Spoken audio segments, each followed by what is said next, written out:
ओम श्री गुरुभ्यो नमः। ओम नमो भगवते वासुदेवाय। ओम श्री कृष्णाय परब्रह्मणे नमः। अथ द्विचत्वारिंशत्तमं दशकं षट्कासुरवधवर्णनम्। कदापि जन्मक्षदिने तव प्रभो निमन्त्रितज्ञातिवधूमहीसुरा महानसस्वां सविधे निधाय सा महानसादौ ववृते व्रजेश्वरी। ततो भवत्राणनियुक्तबालकप्रभीतिसङ्क्रन्दनसङ्कुलारवैः विमिश्रमश्राविभवत्समीपतः परिस्फुटद्दारुचटच्चटारवः।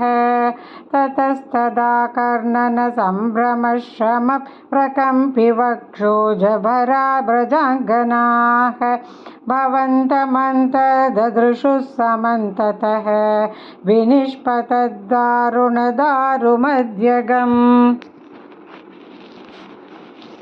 शिशोरहो किमभूदिति धृतं प्रदाव्यनन्दः पशुपाश्च भूसुराः भवन्तमालोक्य यशोदया धृतं समाश्वसन्नश्रुजलार्द्रलोचनाः। कुत एष विस्मयः विसङ्कटैयच्छकटं विपाटितम्।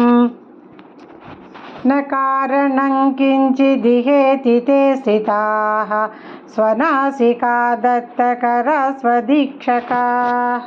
कुमारकस्यास्य पयोधरार्थिनः प्ररोदने लोलपदाम्बुजा हतं मया दृष्टमनो विपर्यगात् इतीश ते पालकबालका जगुः। भिया तदा किञ्चिदजानतामिदं कुमारकाणामतिदुर्घटं वचः भवत्प्रभावा विधुरैरितीरितं मनागिवाशङ्क्यत दृष्टपूतनैः।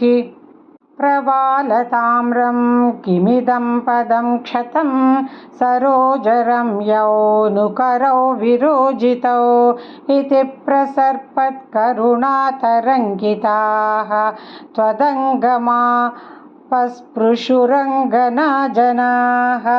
अये सुतं देहि जगत्पतेः कृपा तरङ्गपातात् परिपातमद्य मे इति स्म संगृह्य पिता त्वदङ्गकं मुहुर्मुहुश्लिष्यति जातकण्टकः।